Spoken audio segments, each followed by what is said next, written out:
Recognize that you're not perfect. Hope I didn't shock anybody. And that's okay. It's okay. It's probably one of the top two things that Christians, evangelical Christians, get counseling for is perfectionism. David Siemens, I think, said it was the top thing that he counseled was perfectionism. And if you want to know if you're into perfectionism, because I kind of argue with that, because if you're around me much, you know I'm not into perfection too much. Okay, that's just a terrible confession, but I do live with an awful lot of this. It's never good enough. Never good enough. And if I'm not careful, I can live with this dissatisfaction, this stress. It's not good enough. It's not good enough. Got to work on. That wasn't good enough. That's usually how you know if you're a perfectionist. It's never good enough.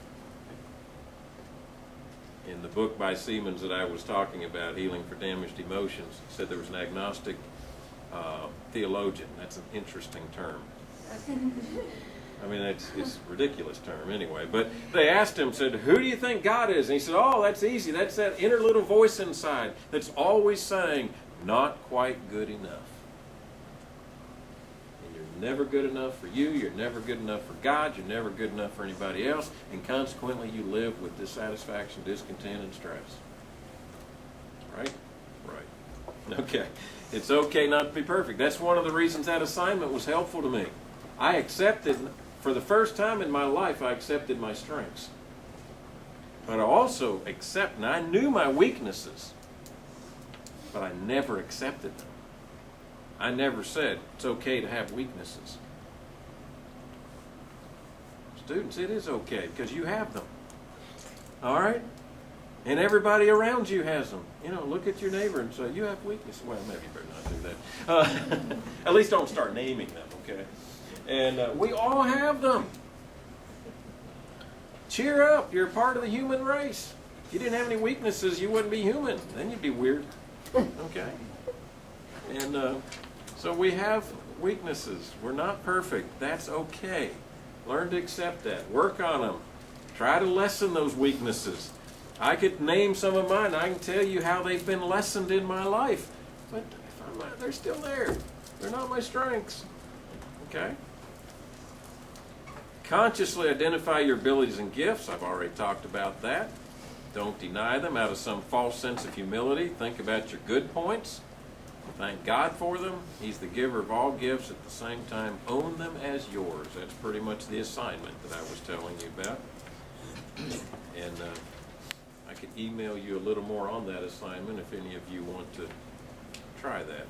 Don't overgeneralize and over-exaggerate weaknesses and criticisms. Okay? You can, if you're not careful, you will identify yourself by your weakness or your failure. One of the things we talk to students about occasionally, I know this is going to shock you, but every now and then, very rare moments, a student at God's Bible School gets into trouble. And one of the things we've tried to tell them, especially if it's a pretty serious matter, is don't become identified with your failure. And we try to tell them, now I don't know if they ever believe it, but we tell them now, we as the dean staff, we're not going to, the next time you see us, you don't have to hide, and like, oh no, they're looking at me as whatever the problem is. No. We really do pretty good at not doing that. Now, I know it's lodged away back there sometime, and when there's a repeat offense 2 or 3 times, it kind of comes back, okay? But we try, people deserve grace. And I tell them, I've told them sometimes, failure is an event. It's not a person. You're not a failure, you failed. Big difference. Big difference. Okay?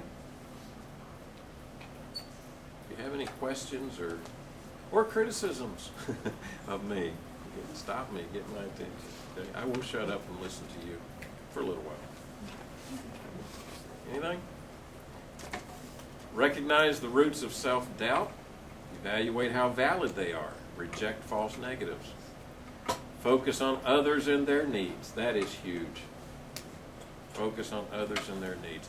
It's amazing how much better you are when you help others to be better. Edify one another. Avoid comparisons. Remember I said when I was doing mine, I said, well, this person's better than I am, and I wanted to scratch it off of my list. I said, no, they probably are better at that than me, but I'm still pretty good at it. I'm better than at least one or two others. And just be realistic. If you're not the best, you can still be good, and you can get better with most of your qualities. Avoid comparisons. Emphasize using your gifts. God's given you a gift. Honor the giver of the gift by using it. You ever given somebody a gift and then a year later you saw they hadn't even gotten it out of the package? Well, they really appreciated that gift. Some of you still have your gifts in the package. And it dishonors the giver that's blessed you with that gift. Confess and make restitution. The failure to do this leads to guilt and shame. Confession is how guilt, which depresses self-worth, is removed and relationships are restored. Positive relationships build positive self-worth. That's huge. That's why it's so important that you give positive, have positive relationships. Be an encourager. I like Barnabas in the New Testament. He was an encourager. I think John Mark needed both Paul and Barnabas. I think he needed tough love and he needed compassion. I taught Acts here for a little while. Well, actually, I didn't teach it here. I taught it before I came here. And I used to try to get students in an argument, was Paul or Barnabas right? And then, of course, I always wimped out and said they both were. So, And I think he needed both of those guys. I think he needed the tough love, and I think he needed the compassionate one that was affirming and cared for him.